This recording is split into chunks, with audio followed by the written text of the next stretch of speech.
एक समय की बात है, एक सुंदर सा गांव था। उस गांव में कच्चे पक्के घर, हरे भरे खेत और आम पीपल के बड़े बड़े पेड़ थे। उसी गांव में दादी अम्मा रहती थीं। दादी अम्मा की उम्र ज्यादा थी, लेकिन उनका मन आज भी बच्चों जैसा था।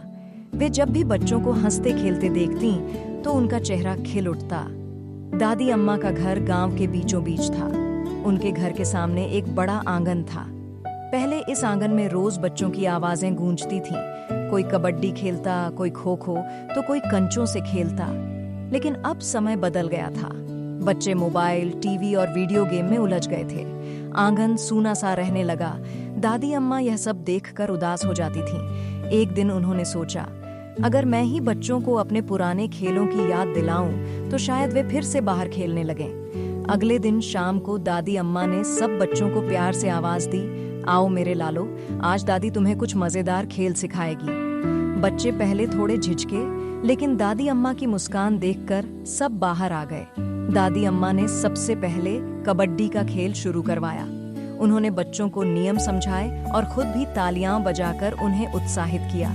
बच्चे दौड़ दौड़ कर खेलने लगे और हंसी से आंगन भर गया। इसके बाद दादी अम्मा ने लंगड़ी, खो खो और पिट्ठू जैसे खेल खिलाए। दादी अम्मा हर बच्चे का नाम लेकर उसे प्रोत्साहित करती। जो बच्चा हार जाता, उसे दादी अम्मा गले लगाकर कहती, हार से डरना नहीं, अगली बार और अच्छा खेलोगे। थोड़ी देर बाद दादी अम्मा घर के अंदर गईं और एक पुराना डिब्बा लेकर आईं। उस डिब्बे में रंग बिरंगे कंचे थे। बच्चों की आंखें खुशी से चमक उठीं। दादी अम्मा ने बताया कि उनके बचपन में यही कंचे उनकी सबसे बड़ी खुशी हुआ करते थे। खेलते खेलते बच्चे थक गए।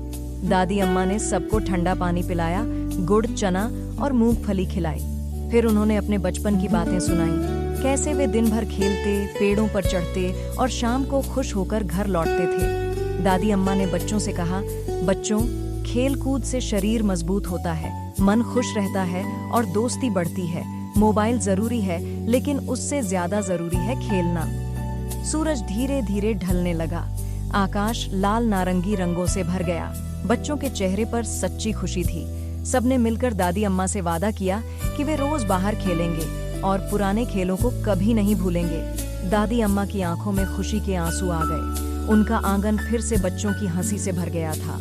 उस दिन से दादी अम्मा का आंगन गांव का सबसे खुशहाल स्थान बन गया। सीख, पुराने खेल हमें स्वस्थ रखते हैं, आपसी प्रेम बढ़ाते हैं और बड़ों का अनुभव हमें जीवन की सही राह दिखाता है।